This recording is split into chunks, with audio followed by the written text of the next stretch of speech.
Good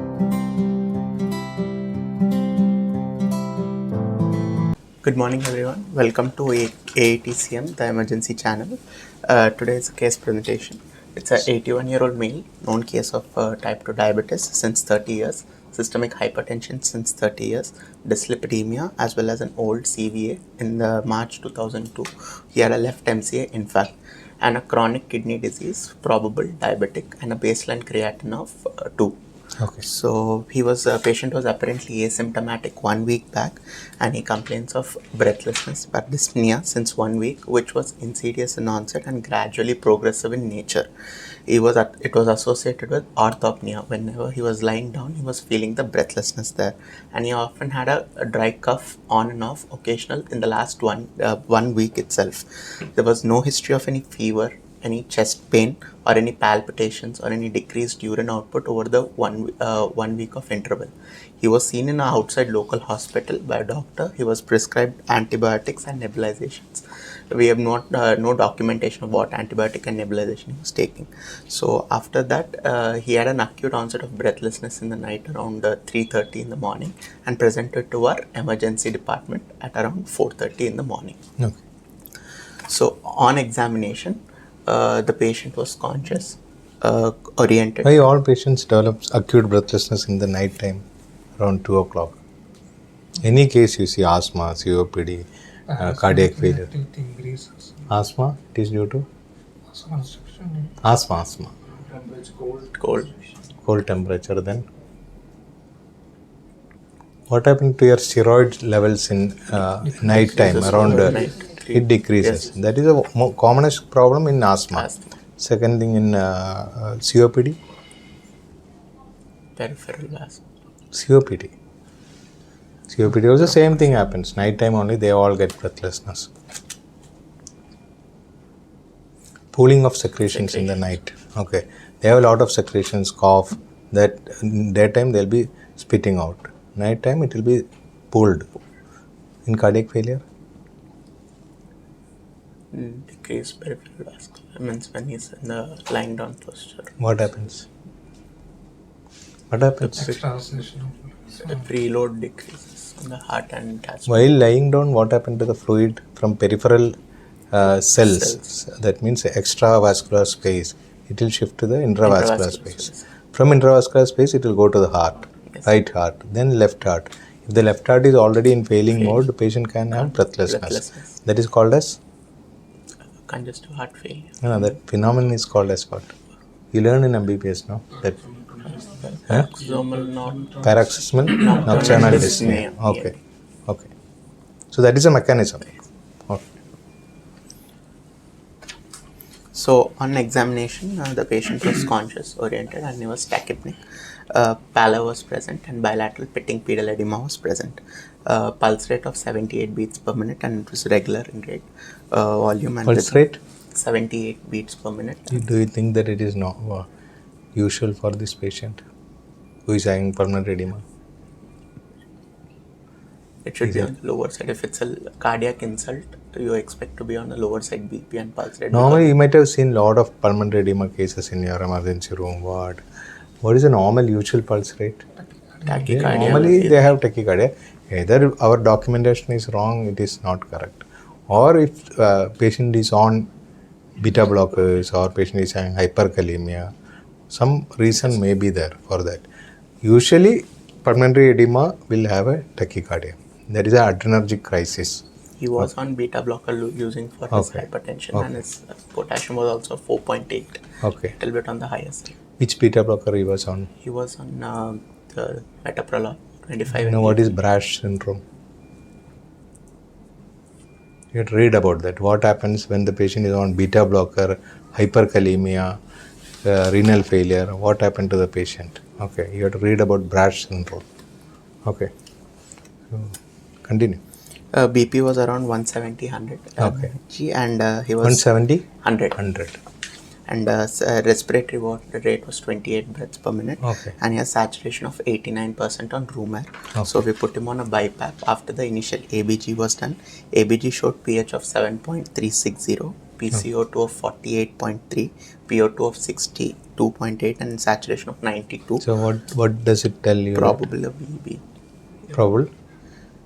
Is it acidosis or alkalosis first of all? It's within 7.36 is towards lower limit of the this one. PCO2 is around 48. There is a slightly elevated. It is elevated. Yes, that means yes. he is having respiratory acidosis, but not gone compensated. Compensated. Bicarb is around 23.2. Okay.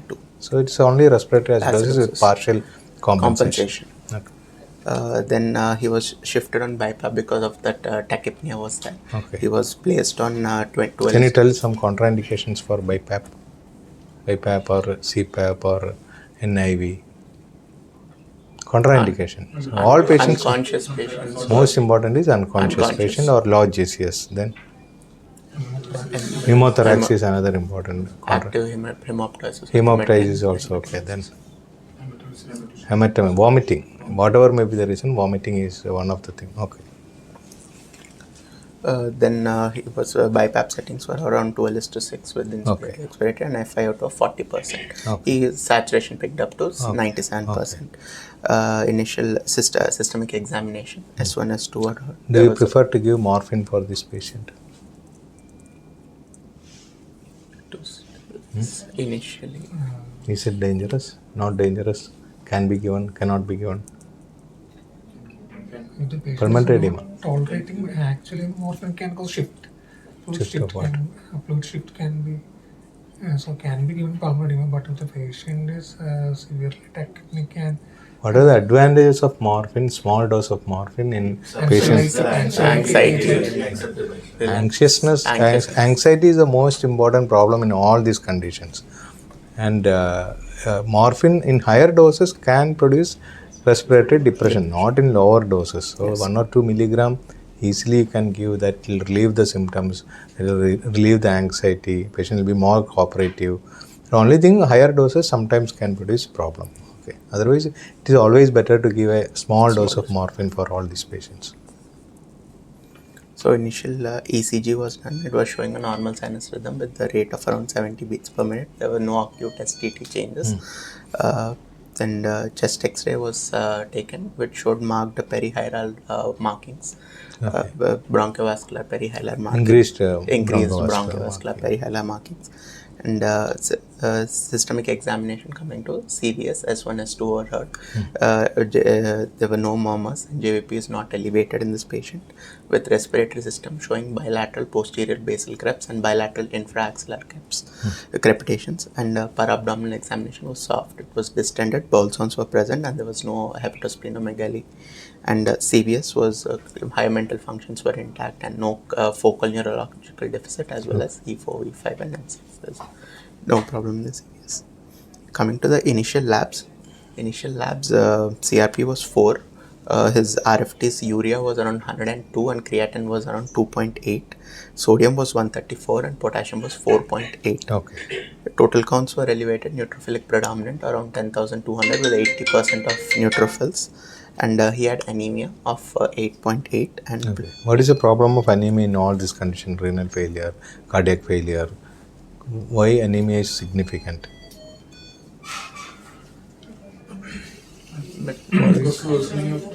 Anemia is one condition can worsen all these problems like heart problem, kidney problem, lung problem. Everything can be worsened by anemia.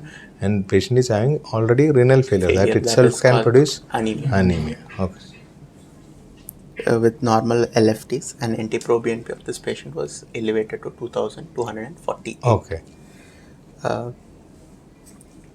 Based on the present scenario, we are treating the patient as an acute pulmonary edema, probable of cardiogenic origin.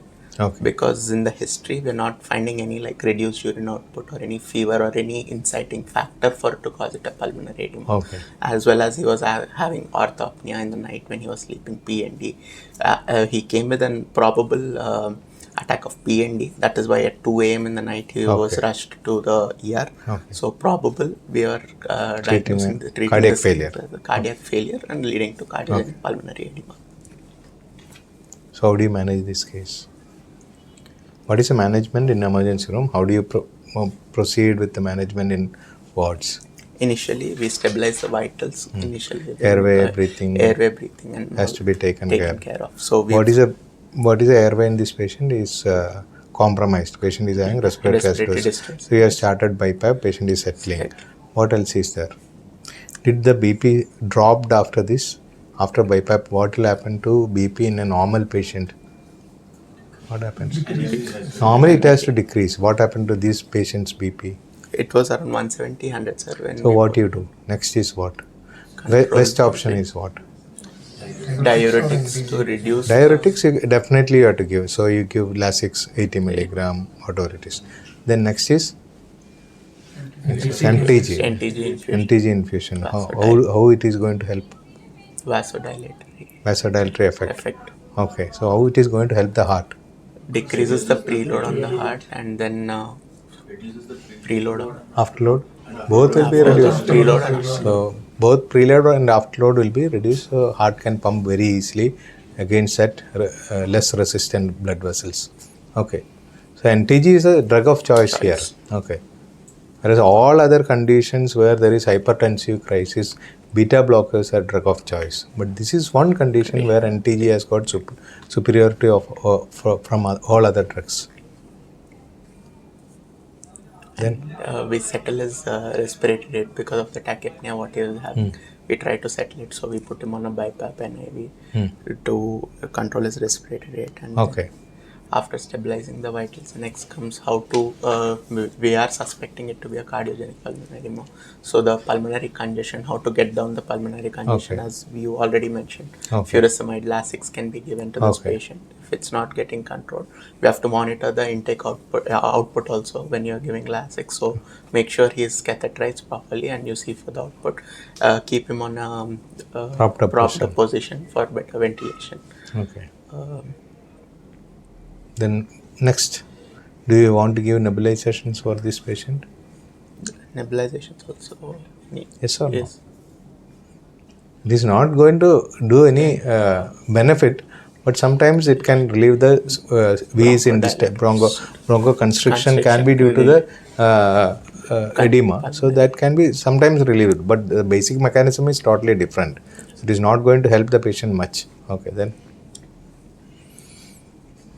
After that, you started oxygen, you started BiPAP, you gave Lasix, you gave what else? NTG. What is next? Patient will go to ICU. There, how do you manage the patient? ICU care means regular, we have to, imaging is a must, like to see whether the congestion is coming on or daily chest x-rays and everything. We'll try to do it, as well as like output monitoring when he's already a CKD output patient. Chart is very important. Very important. Okay. Already a CKD patient. Okay. Furosemide is again little bit nephrotoxic, so we have to keep an eye on the creatinine levels. How furosemide will become nephrotoxic? Not nephrotoxic, but it will reduce the intravascular volume, it will reduce the circulation to the kidneys. Okay, so you have to maintain adequate volume status in this patient, and Lasix will remove extra fluids which is accumulated. That's all. Okay, it is not a nephrotoxic drug. Yeah. Okay, so that you have to intake output has to be monitored. So how much intake has to set in this patient? Since he's a CKD patient, as well as now he's under stress, so probable around 1 to 1.2 liter per day should enough. be adequate for okay. Then, so fluid intake should be restricted. Fluid management. Next, and salt. Next is salt. Salt intake should be. You can normal. It salt. has to be normal salt. Normal salt. Okay.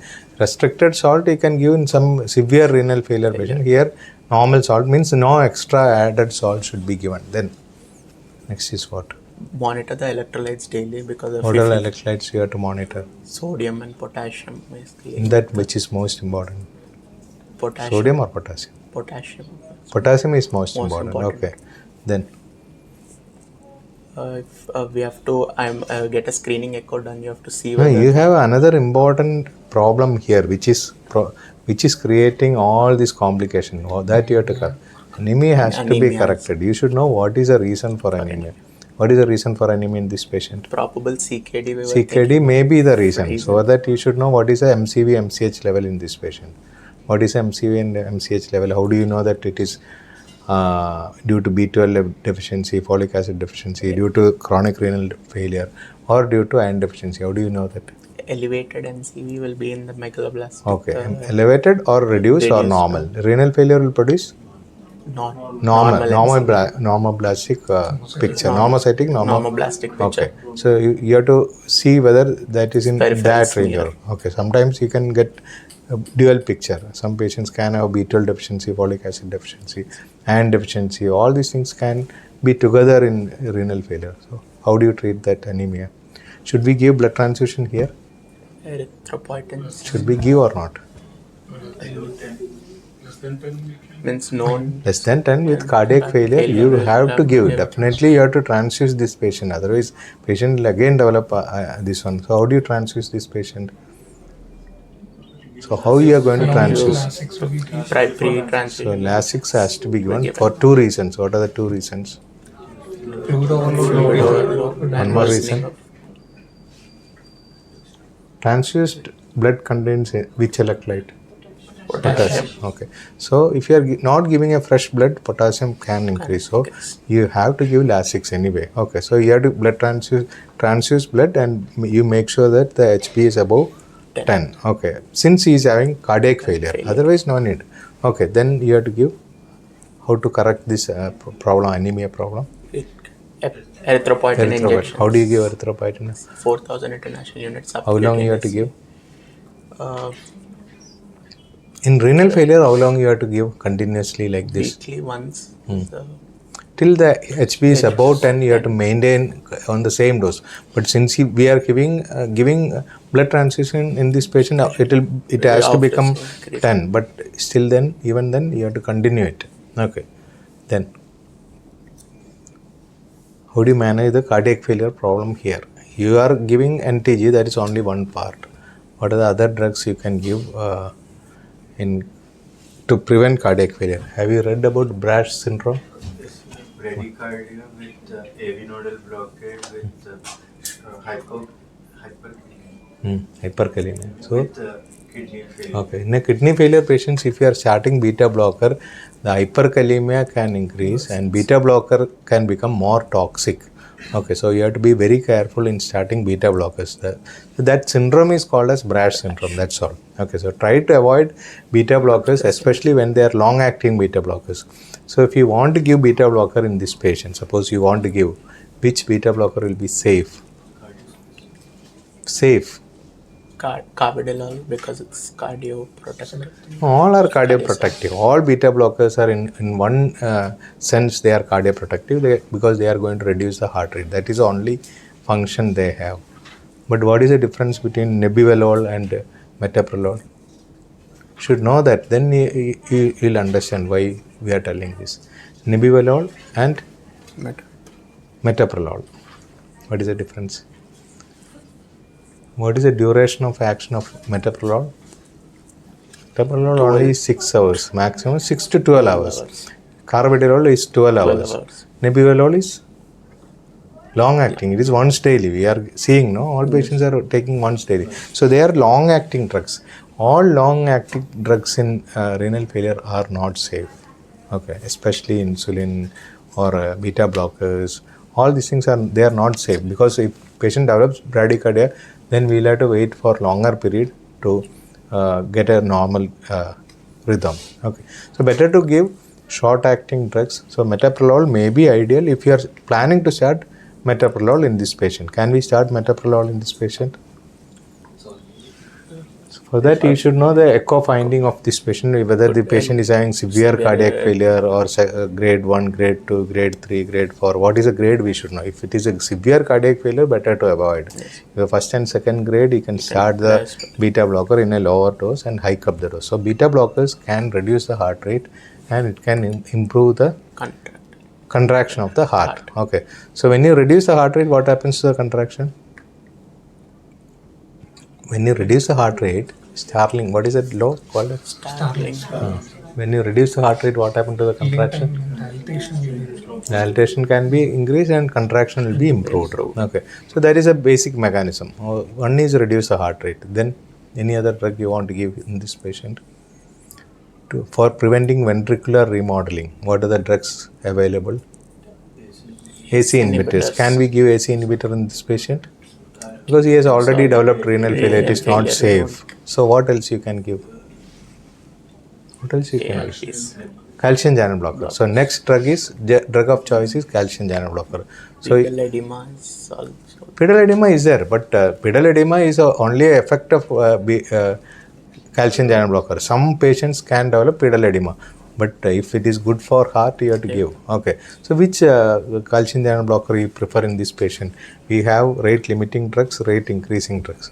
Which one you prefer? So we are already started one drug to decrease the heart rate.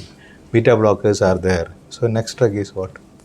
So you, give another drug which can increase the heart rate. You cannot give one more drug to reduce the heart rate. If you give diltiazem with metoprolol, patient can have severe bradycardia. So to avoid that, normal practice is you give one drug which can reduce the heart rate, which is beneficial for the heart, and you give another drug which can prevent the ventricular remodeling, but it can slightly increase the heart rate. Its side effect is pedal edema, that we know. Okay, so you give amlodipine or nifedipine. Normally we give nifedipine. So what is the difference between nifedipine and amlodipine? Both are rate increasing calcium channel blockers.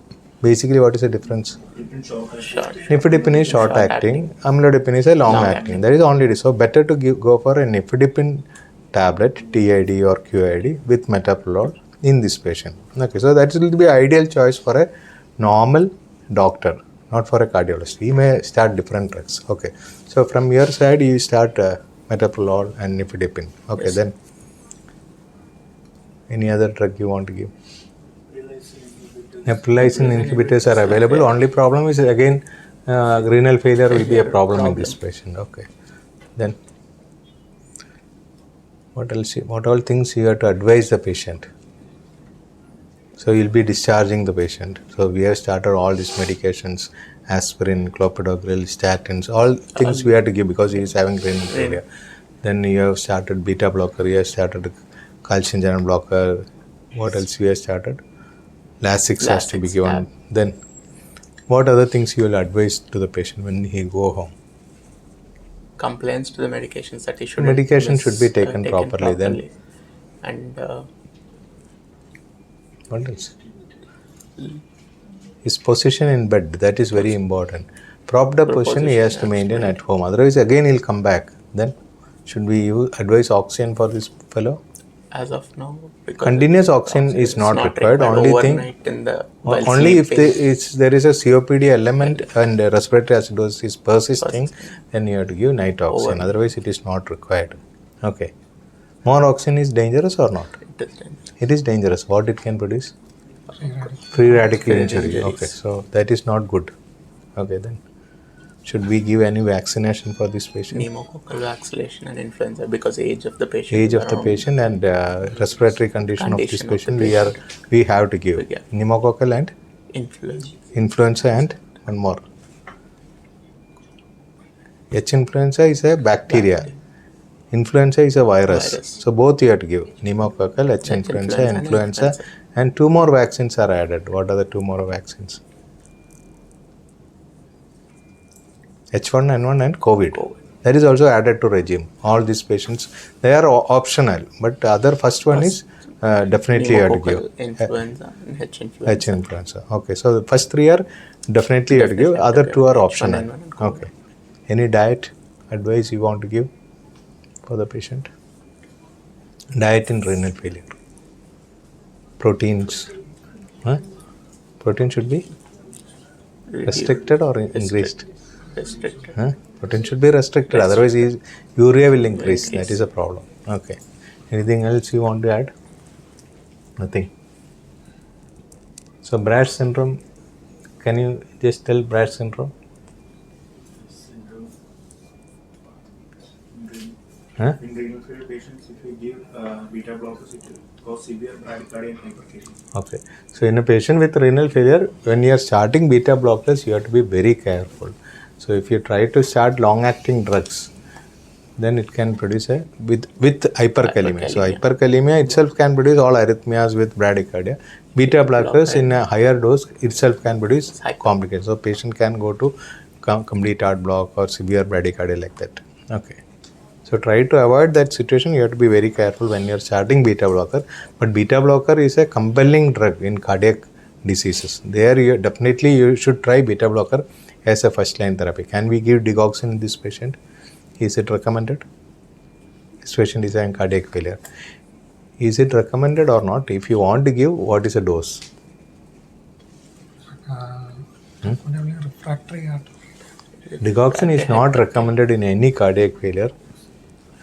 Nowadays, only recommendation for digoxin is AF with cardiac failure. Okay, AF with cardiac failure is the only condition where digoxin recommended. But you can give digoxin in any patient with cardiac failure. It improves the symptoms, but it will not improve the long-term prognosis of the patient. And it can produce arrhythmias. Okay, especially when the patient is having renal failure, digoxin can be dangerous. So if you are starting, you have to reduce the dose. Okay. So dose has to be reduced. Hyperkalemia also can create.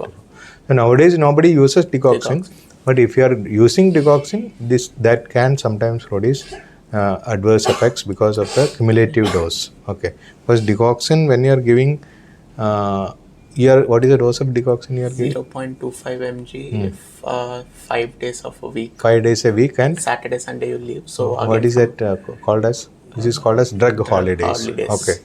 Why we are giving like that? The T half Okay. half-life of So they mainly act on the receptors, tachyphylaxis. You might have learned tachyphylaxis. Act on the receptors. So once you block all the receptors, the next dose will become ineffective. So 5 days receptors will be blocked. And if you don't stop for 2 days, then next day onwards it will become ineffective. It is not toxic. It will become ineffective. So that's why we are stopping and restarting. Any other drug you know like that?